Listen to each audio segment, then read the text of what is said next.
When dealing with our daily emotions that we all face, there can be positive outcomes we control.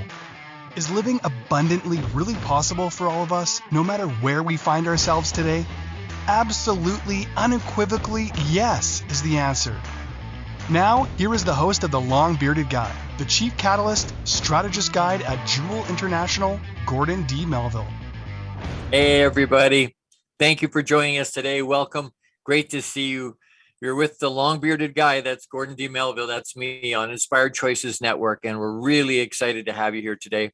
Topic is something that's very near and dear to my heart. So let's get after it. Topic is based on my story. The topic is stigma on a spectrum. And what does that mean? We hear the word stigma all the time. We got to stop the stigma in terms of lots of different types of topics and in lots of different ways, and it's used in lots of different ways that it's being used. So I want to talk about it a little bit because it's something that is something that my heart, it bothers me when I hear people use it in a certain way, because I think we need to be able to move past and grow. So keep an open mind if you can. Hear me out and hear my heart. I'm hoping you'll hear my heart.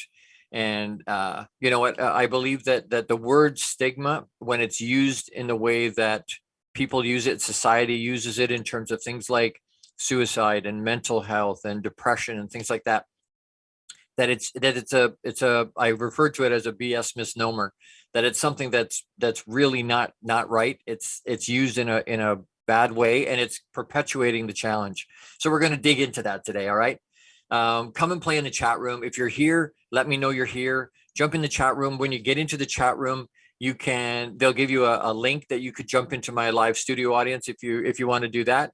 If you have questions, ask. If there's something you want to know, by all means, jump into the chat and ask. And you can download the Inspired Choices Network app for free wherever you listen to your podcasts. And we're going out on more than 450 platforms globally now. We're all excited about that because that's a huge jump, and it means there's more reach, and that's what we're trying to do, is get message out. So find us wherever you listen to podcasts. You can listen tomorrow, watch it tomorrow on TV, binge network or binge distribution. You can watch wherever you watch your TV podcasts. So come and play, come and spend some time with us, and we look forward to that. So we get right on to it. The segment number one is definitions. So what does it mean? What does stigma actually mean? So I went to a bunch of dictionaries, and I have my good trusty Webster's here. So I will go to Webster's and find out, all right, so what does stigma mean?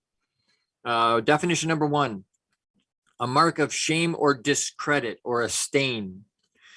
Number two, an identifying mark or characteristic specifically. Number three, a specific diagnostic sign of a disease.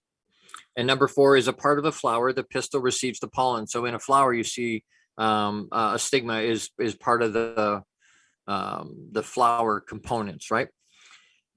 So synonyms for stigma, other words that mean similar: blot, brand, onus, slur, smirch, smudge, spot, stain, or taint.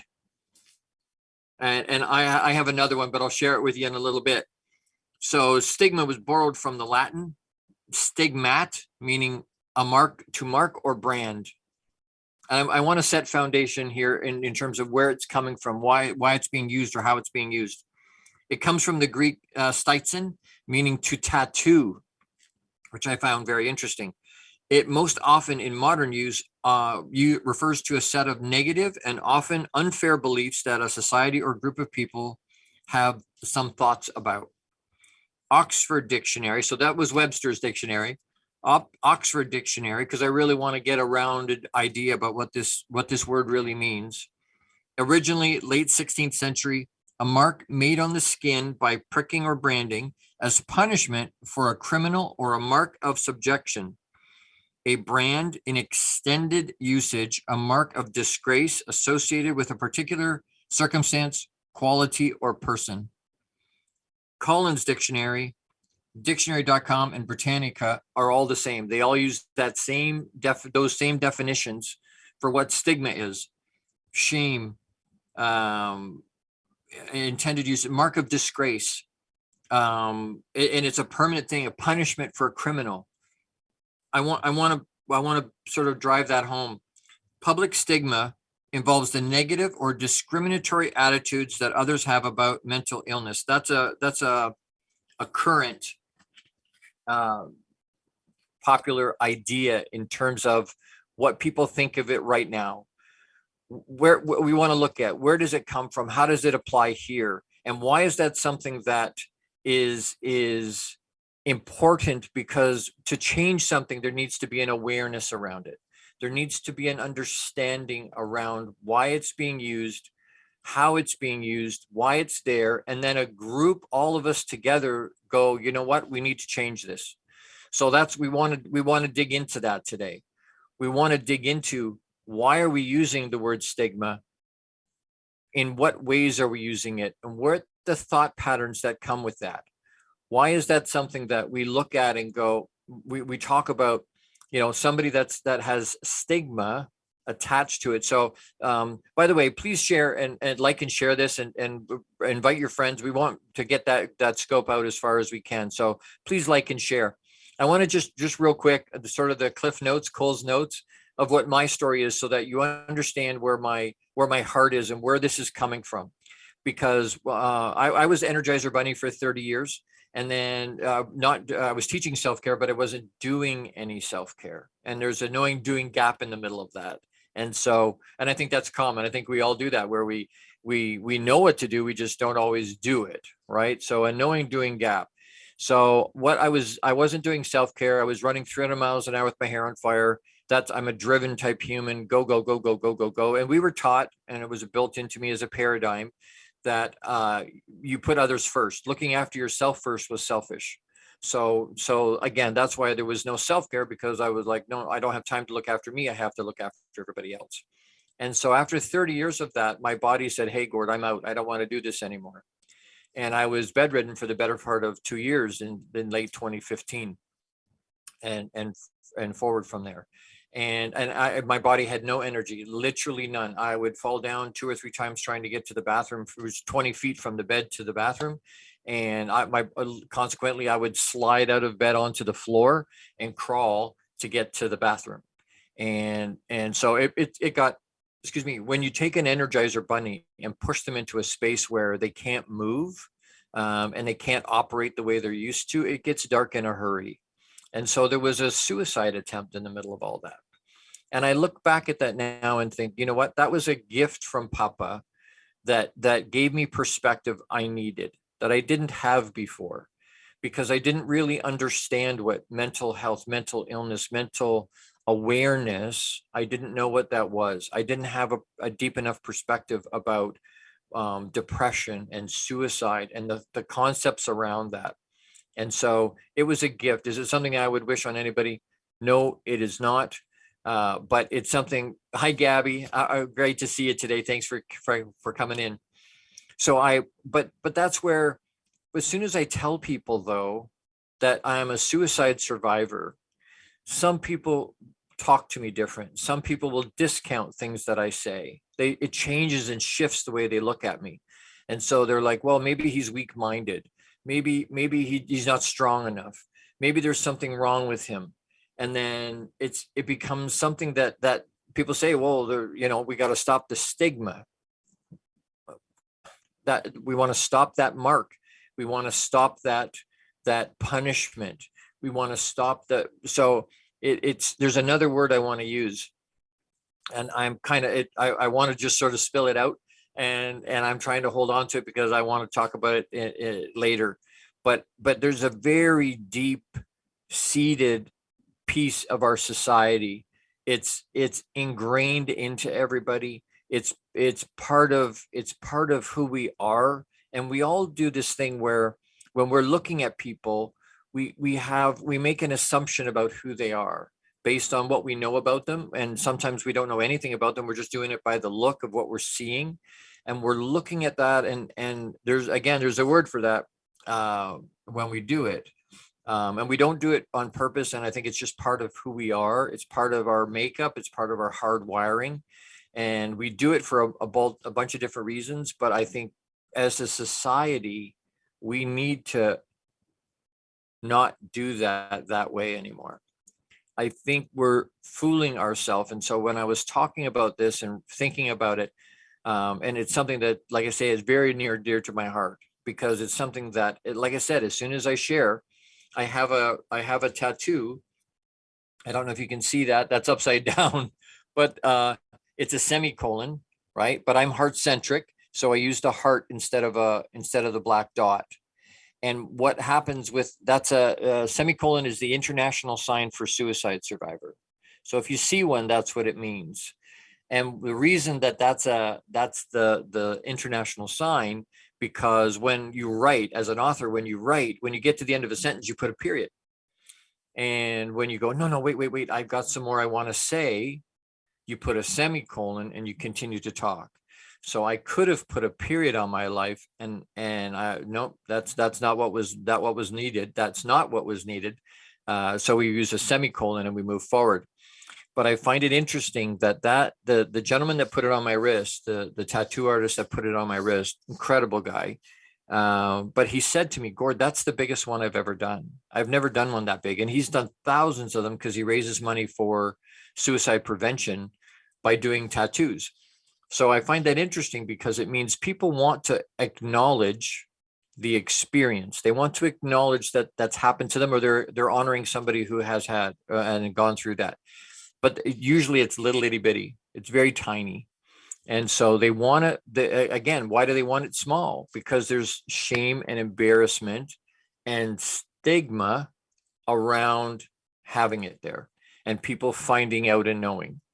And so part of my mission is to get it out, that people understand what that means, that they see it and they understand it, and that it becomes something that we talk about.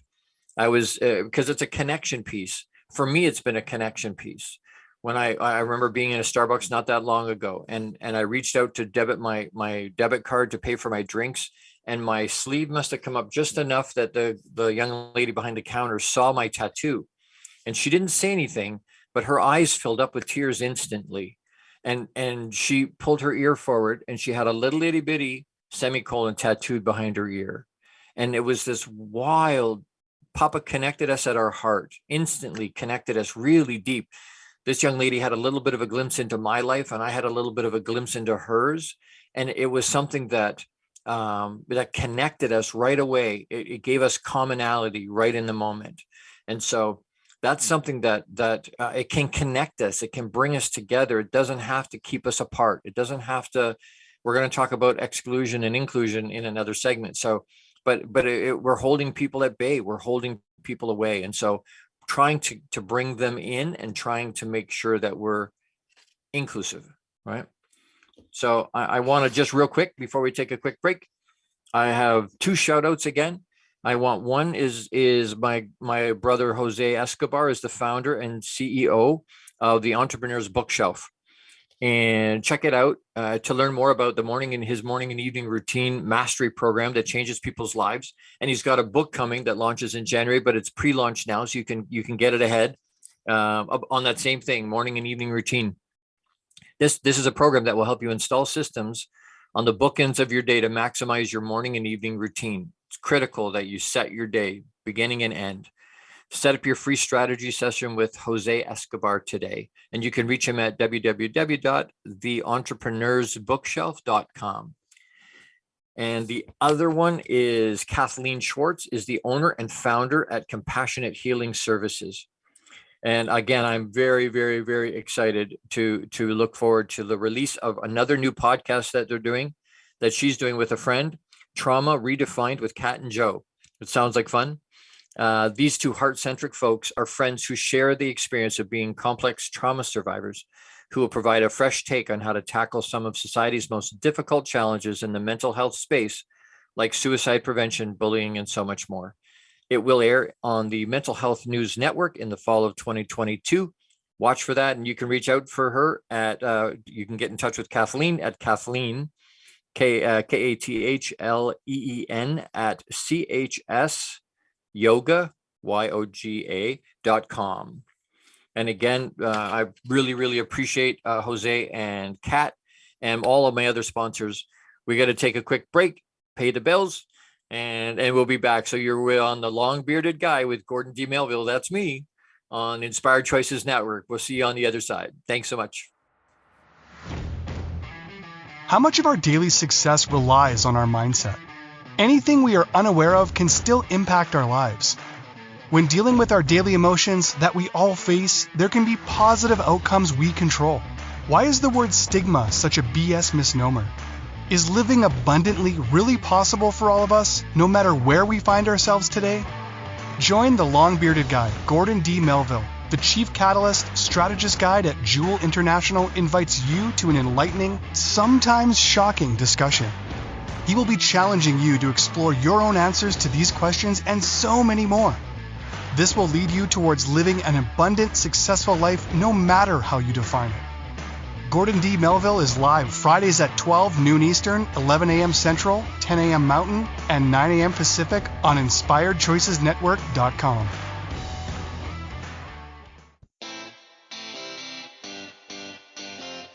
Are you a subject matter expert? Are you here to share your expertise with an audience waiting to hear from you in only the way you can deliver? Are you ready to have your voice amplified across the airwaves? Inspired Choices Network has a global radio platform streaming to millions of people across the world.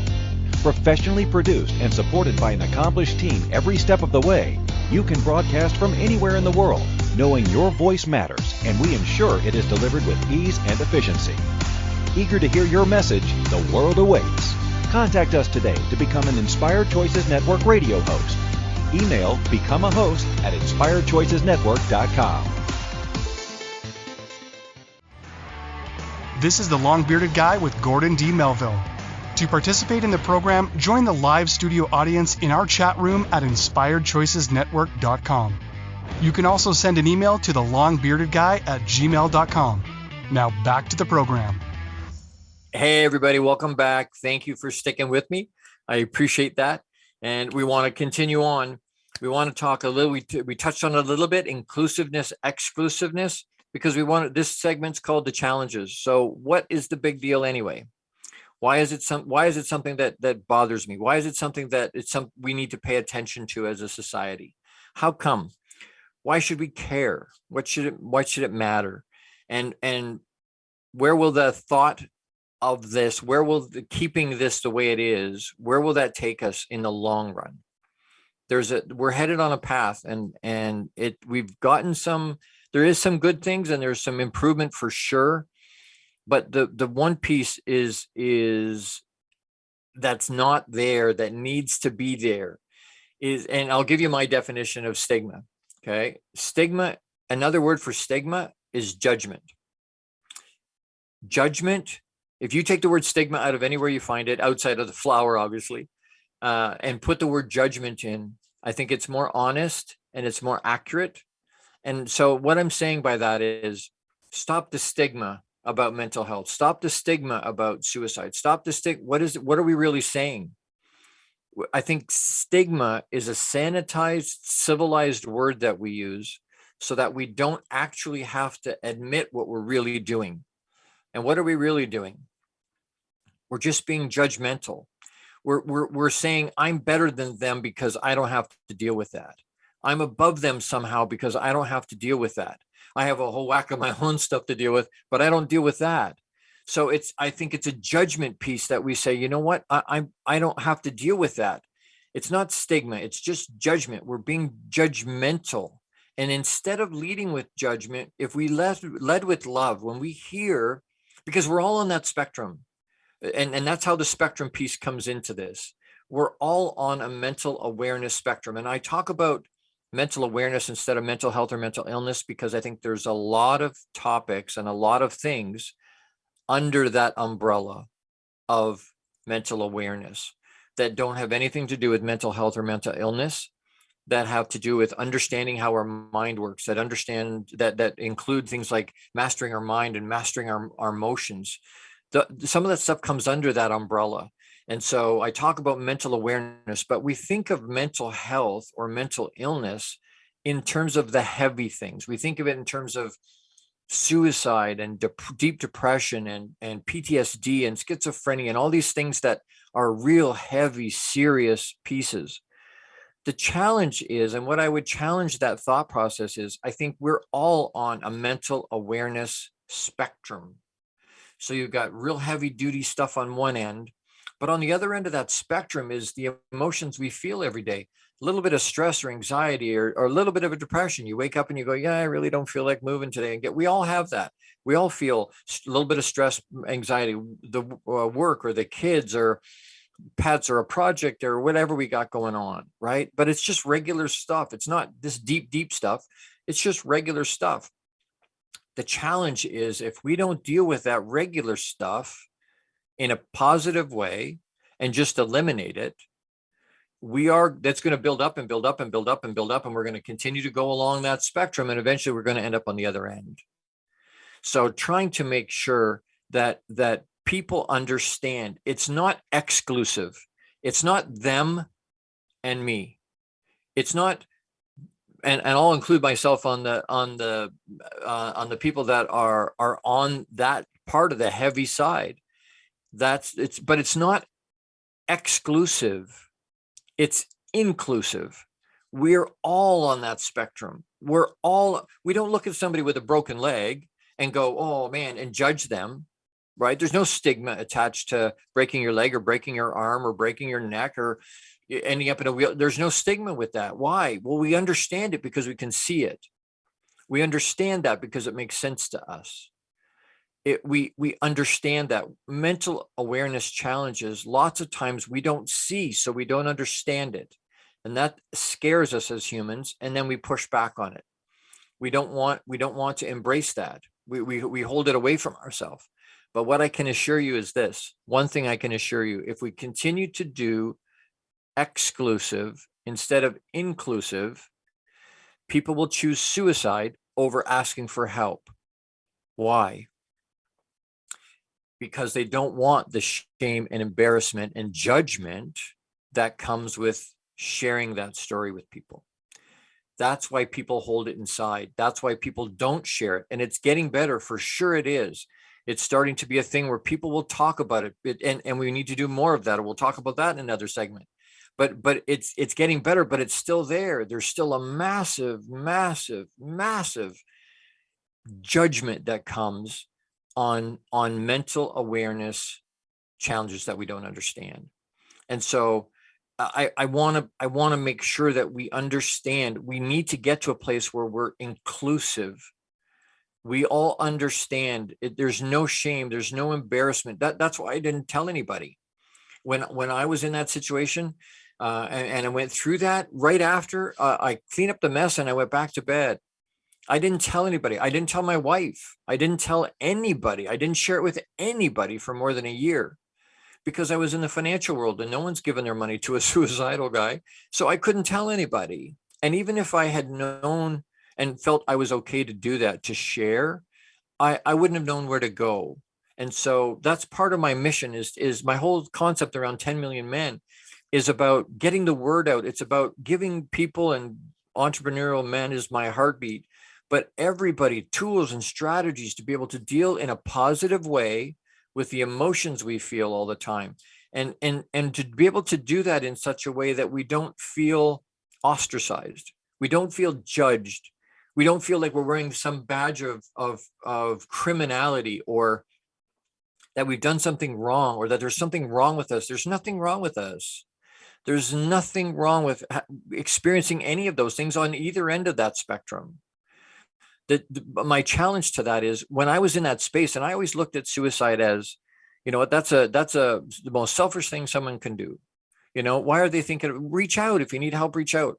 But when I was in that spot and in that space, I was thinking I was doing my family and my friends a favor because I wasn't any good to myself. I wasn't any good to them. I was in bed all the time. I couldn't move. And so I was like, no, I'm doing them a favor by not being here, that they don't have to deal with this anymore. And I'm not dragging them down. So why would somebody reach out for help when they feel they're doing a good thing? They're helping the people around them. And sometimes it's, and that was what it was for me. And that's not what it is for everybody. I know for some people, it's really dark and they don't see any way out. I've had head pain it's getting better, but I've had migraine level pain for 3.5 years. I understand, and debilitating. I have slept. It's getting better. Thank you, Papa. But it's getting better, but sleeping 16, 18 hours a day to get away from the pain. And when we can't get away from some of the things that are just there and we can't get away from it, people choose suicide to get away from the pain because they're in this and they don't see any other option. They don't see any way out. And they choose that as a way to escape. And my heart, like I said, this is a topic that's very, very, very, very close to my heart, because my mission is to get the message out. We are all on the mental awareness spectrum. Say it with me. It's inclusive. We're all on that spectrum. We need to understand we're all on the mental awareness spectrum somewhere. It doesn't have to be the deep end. Maybe it's somewhere in between. Maybe because it's built up and built up and built up, and we don't have the tools to be able to let it out and release that pressure, let it go and find positive ways. A lot of times guys will do a thing where we put our emotion in a box, we put it on a shelf. One of my workshops called Boxed Inside Out is exactly that. The problem is once we have that, our emotion in a box, we were taught, don't look weak, don't cry, right? Don't show emotion. And we hold it inside. The problem is we still have pain from that emotion. We still have angst, and we still have this bad feelings about those emotions. And so we try and cover it up. How do we stop that pain? We drink, or we do drugs, or we gamble, or now I have a vice on top of the problem because it didn't take the problem away. So being able to have the tools and strategies, the plan in place ahead of time, that's something I have to do ahead of time. I have to preload. I have to have the tools in my toolbox before I need them, so that when I get into the situation, I have them to use. I can reach into my toolbox and bring it up and go, hey, here it is. Here's the tool, and the right tool for the job, right? There's lots of different things that we can use that can be helpful in those spaces to deal with those emotions. There's lots of things we can use, and simple stuff that don't cost lots of money. I don't need to necessarily, if I need a therapist or I need a psychologist or I need a psychiatrist or something on the heavy end, something clinical, go get it. We need to be able to feel free to do that. And there's no judgment with that. There's absolutely nothing wrong. We don't look at somebody with a broken leg and go, why'd you go to a doctor? Why did you go to Emerge for? You don't need to do that, right? You don't need to do it. It'll set eventually, it'll heal. Just don't move for a little bit. We don't judge those people. No, you went to Emerge. Yeah, come on. Let's get you to Emerge. Let's get it fixed. And everybody wants to help get that done. On the mental side, people push that away and hold it at arm's length because they don't understand it and they're not sure how. And is that person going to hurt me? Is that person going to freak out? Or are they going to, whatever it happens to be, because we don't understand it fully, we hold it at arm's length. The way we do with everything else we don't understand. It scares us. We put it in a box so that we don't have to deal with it. So the challenge is that it is a big deal. It's a massive, massive big deal. We as a society need to find ways to change it from exclusive to inclusive. And that makes everything more accessible, more known, more well-known, so people know where to go to get it. And they'll reach out because there's no judgment, there's no shame, there's no embarrassment attached to that. So that's in the next segment. We're going to stick around. We're going to talk about what some of those tools and strategies are, and what are some of the things that we want to talk about or that we want to put out there in terms of how do we fix it? How do we go from here? How do we continue to improve what's already there. And some of those strides we're already making in a positive direction to be inclusive in the way that we work. So you're with the long bearded guy. That's me. That's Gordon D Melville on Inspired Choices Network. Stick around. Looking forward to seeing you when I come back. How much of our daily success relies on our mindset? Anything we are unaware of can still impact our lives. When dealing with our daily emotions that we all face, there can be positive outcomes we control. Why is the word stigma such a BS misnomer? Is living abundantly really possible for all of us, no matter where we find ourselves today? Join the long-bearded guy, Gordon D. Melville. The Chief Catalyst Strategist Guide at JEWIL International invites you to an enlightening, sometimes shocking discussion. He will be challenging you to explore your own answers to these questions and so many more. This will lead you towards living an abundant, successful life no matter how you define it. Gordon D. Melville is live Fridays at 12 noon Eastern, 11 a.m. Central, 10 a.m. Mountain, and 9 a.m. Pacific on InspiredChoicesNetwork.com.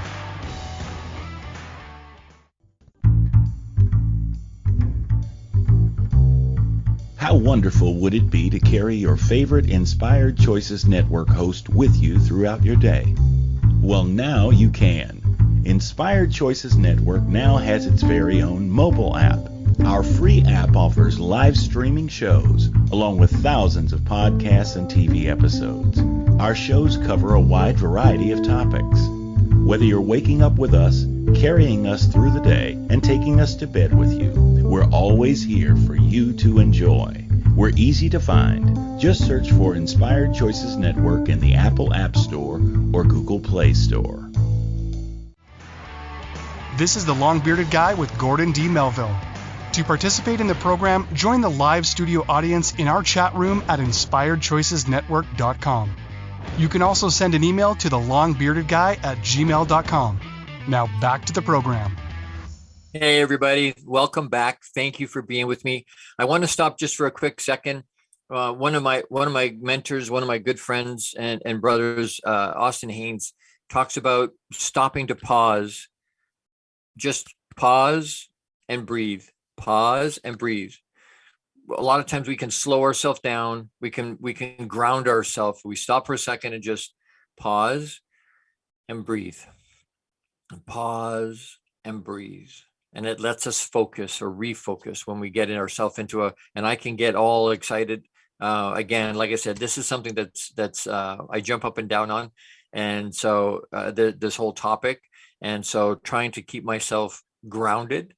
And again, that's a tool that I use that lots of people use to ground themselves when they're looking to have hyper focus, when they're looking to really focus, stopping for a second and taking some deep breaths in, right? We do an exercise where we inhale through our nose for just 2 beats. And then we hold it for 8 beats.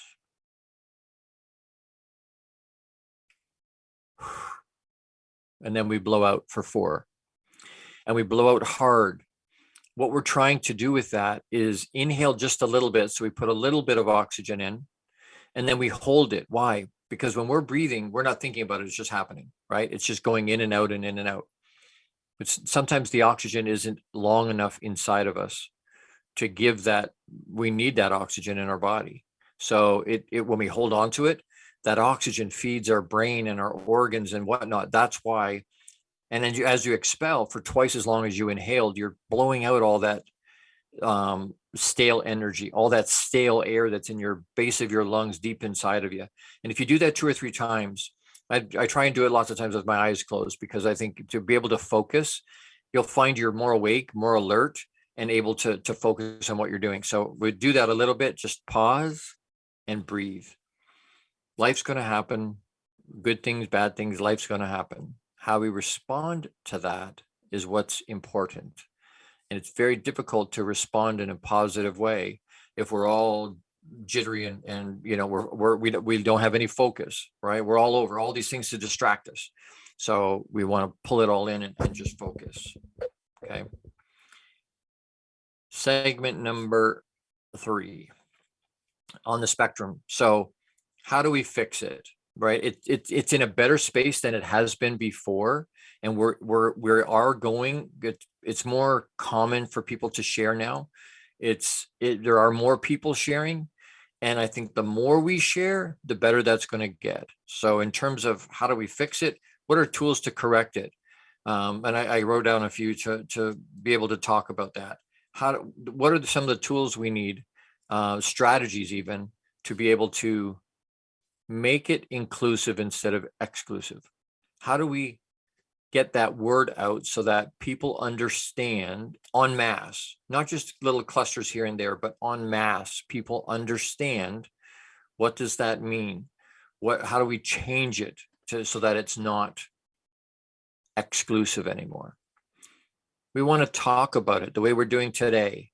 We want to have awareness about, because we can't change something we aren't aware of. If I don't know that there's a problem, I can't change it. Why? Because I don't even know what's there, right? There's pieces I have to be able to share, and talk about and admit and be aware of to be able to move forward. Being honest about what we're actually doing. It's not stigma. Watch when you say that. We got to stop the stigma. Or is that what you mean? Or how do you mean that? Because if it's just that we got to stop I keep saying to people, we got to stop the judgment. We have to stop being judgmental of other human beings in general, not just about mental awareness pieces. In general, lead with love.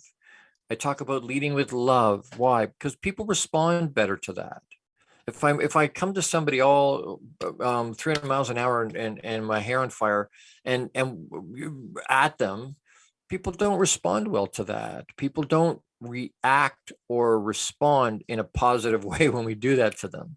If you take the most docile animal you can think of, a Labrador, a retriever, something that's really passive, beautiful personality, but you box them into a corner and then poke them in the face with a hot stick, what do you think they're going to do?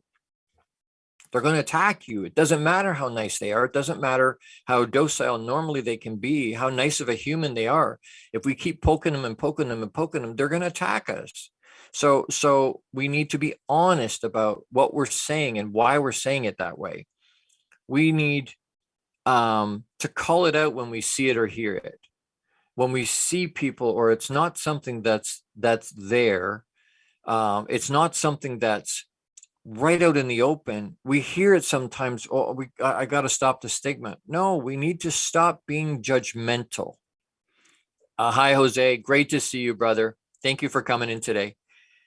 We need to stop when we see it in other places. When we're talking about it ourselves, we need to be able to call it out. We need to be able to look at ourselves. And that's why I said in the ads leading up to it, are you courageous enough to inspect yourself enough to be able to look in the mirror and go, you know what?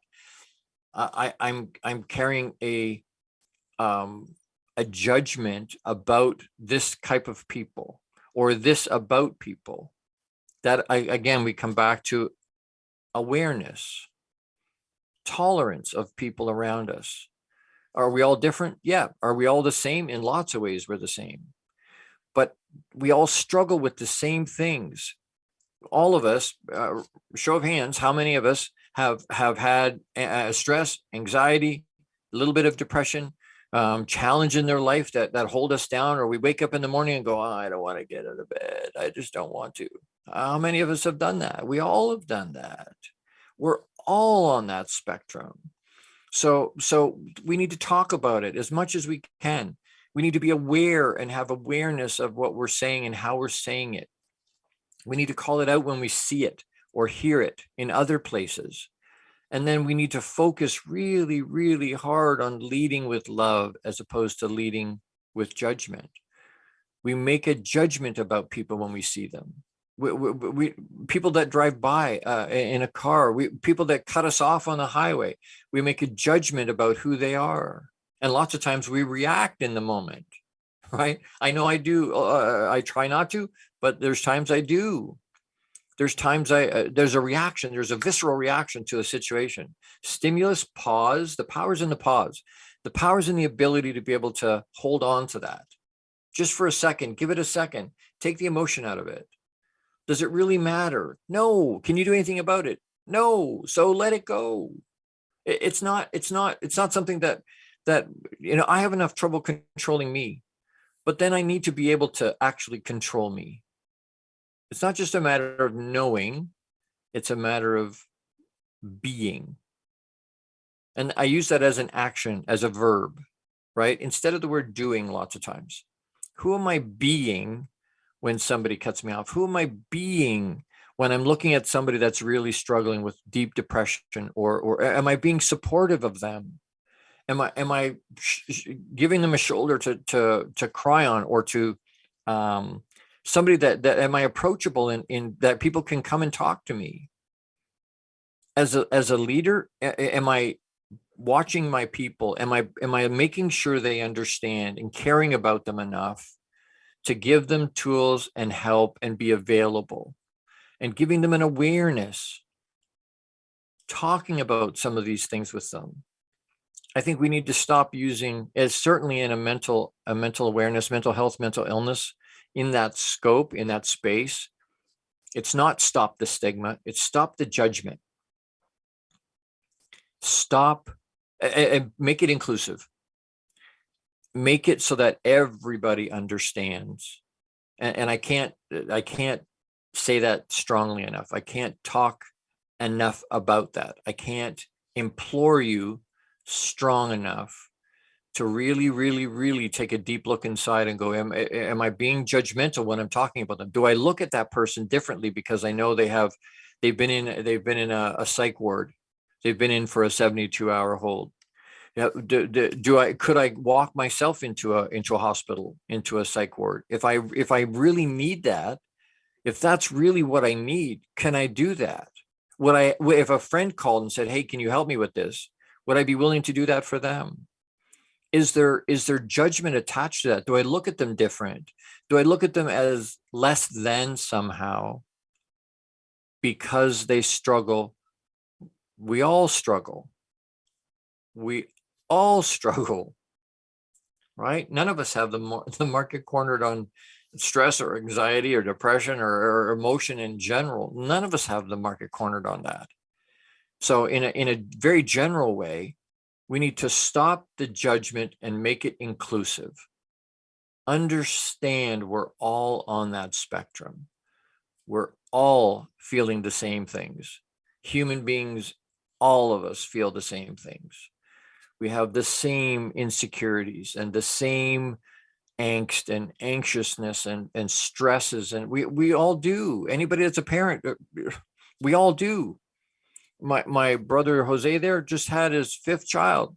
Anybody that's a parent knows, okay, so there's stress and anxieties and things that come into that. Why? Well, lack of sleep is a good one. And like I say, anybody that's had kids knows, sleep goes away for 4 to 6 weeks at least. And that makes it hard to be able to deal with. It makes it difficult to be able to take things in stride the way you normally would. Why? Because we're sleep deprived. But we don't make grace for that. A lot of times we don't have grace for that. We expect them just to continue to function and plow through. We don't have any tolerance. We don't have any acceptance of that. And we need to have acceptance of that. We need to be able to look at each other and go, you know what? You're struggling with something the same as I struggle with those things. Please share, let it out, talk about it. If you need clinical part, then get clinical.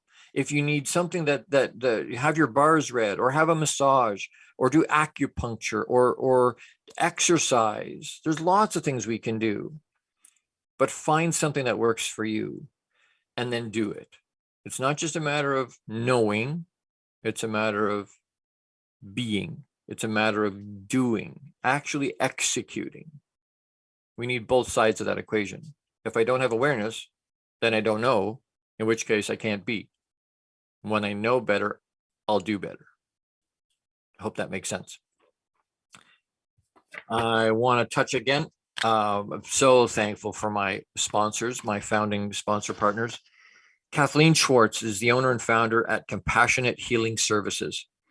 And again, really looking forward to her release of another new podcast called Trauma Redefined with Kat and Joe.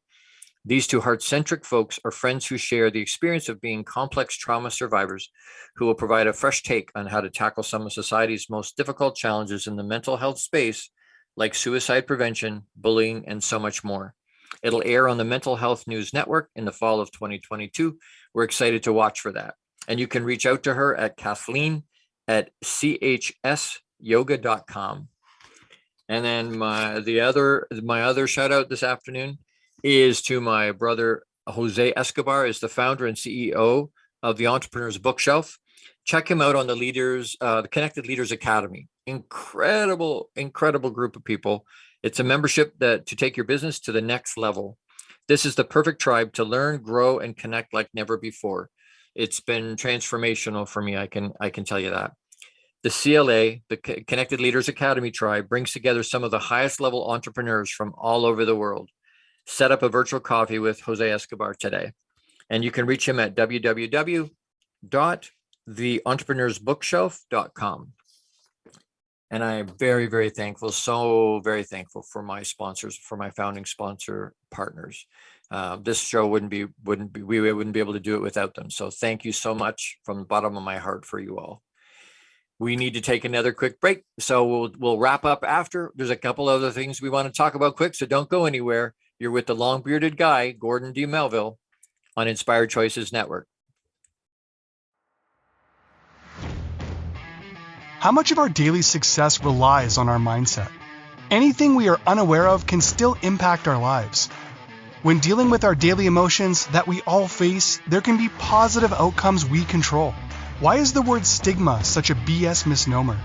Is living abundantly really possible for all of us, no matter where we find ourselves today? Join the long-bearded guy, Gordon D Melville. The Chief Catalyst Strategist Guide at JEWIL International invites you to an enlightening, sometimes shocking discussion.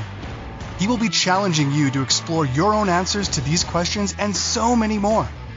This will lead you towards living an abundant, successful life no matter how you define it.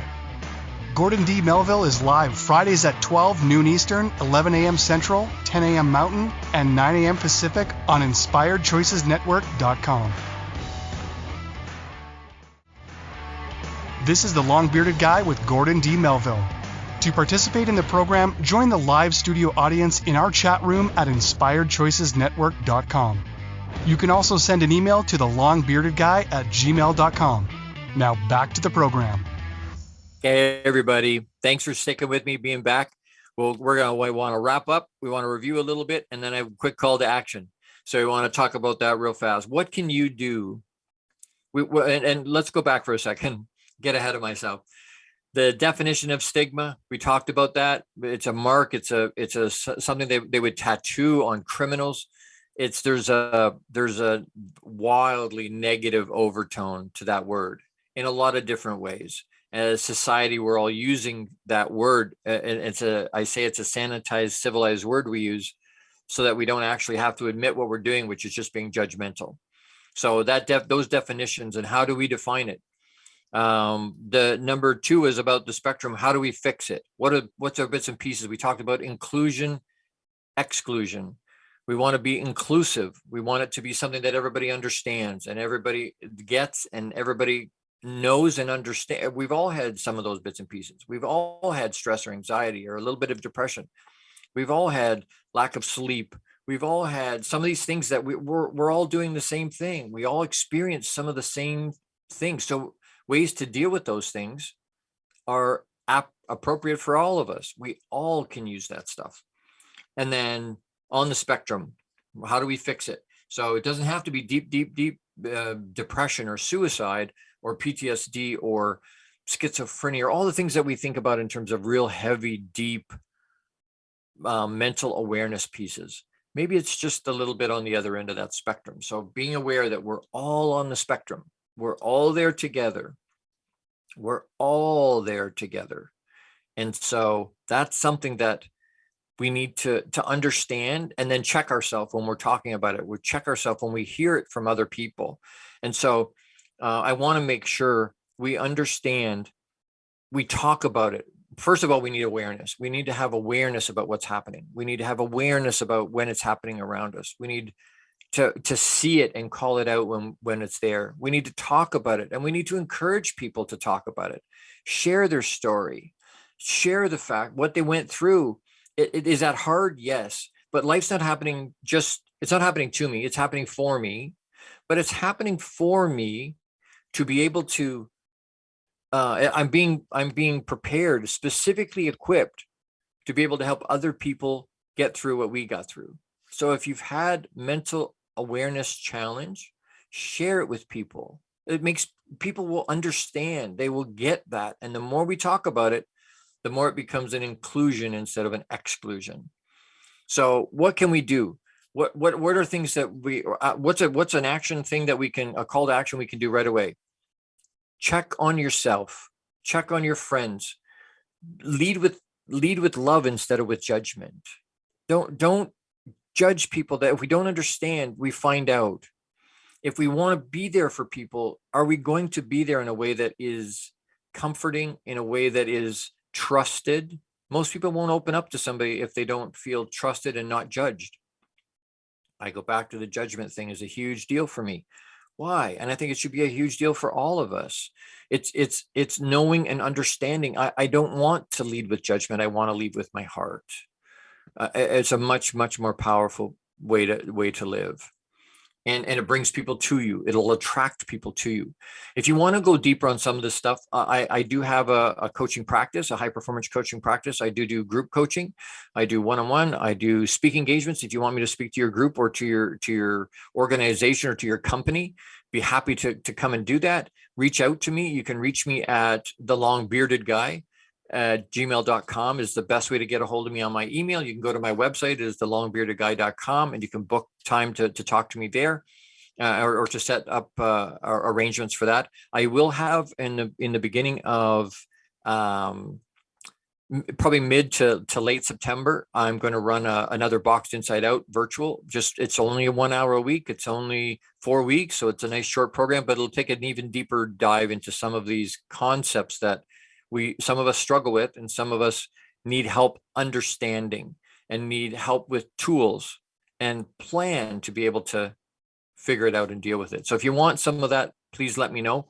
Happy to talk to you. Very, very, it's something that is, like I say, it's very near to my heart. And if you want to help with the 10 million men in 24 months with that initiative, again, reach out. Gordon D Melville. You can reach out to Gordon D Melville at gmail.com. You can reach out to JEWIL, that's JEWIL .coaching@gmail.com, or you can reach out to the Long-Bearded Guy at gmail.com. I can be reached at any of those places. Connect with me. I want to talk just real quick. Next week's show, next Friday, you can see me again. Download the ICN app, download the Inspired Choices Network app, anywhere you listen to or watch. Whether it's binge distribution, it's any of the iHeartRadio, Roku, any of the places, Amazon Fire, any of the places that you watch and listen to your podcast now.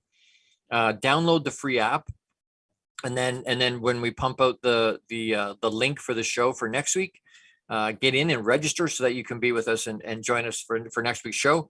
We're going to talk about journaling for success, pro tips. I get a lot of people that say to me, hey, you know what? I like to be able to journal. I've been told it's good. It's a positive thing to do. It's a helpful thing to do. It's a powerful way to get stuff out of myself, but I don't know how, or I'm not sure where to start, or, it's overwhelming to me to all these different bits and pieces of it. What do I do with it? How do I do that? So we're going to talk about those things. We're going to talk about why you'd want to do it. We're going to talk about here's some pro tips on how to do it so that you can do it day after day after day after day after day. It's a very powerful tool as a coping mechanism. It's a powerful tool for release of emotion. Again, we talk about that stress and anxiety. There's ways journaling is a really powerful way to get some of that stress and anxiety out. So we're going to talk about that. So come for that. And we will look forward to seeing you next week. Make it another great week. I love you. Great big hugs. Live with abundance. Thank you for tuning into the Long-Bearded Guy Show. You are appreciated and loved. Gordon D. Melville returns Fridays at 12 noon Eastern, 11 a.m. Central, 10 a.m. Mountain, and 9 a.m. Pacific on the InspiredChoicesNetwork.com. Until then, make it another great week, leading with love, powerfully designing, crafting, and living out your positively impactful legacy life you were created for. Big hugs. Thank you.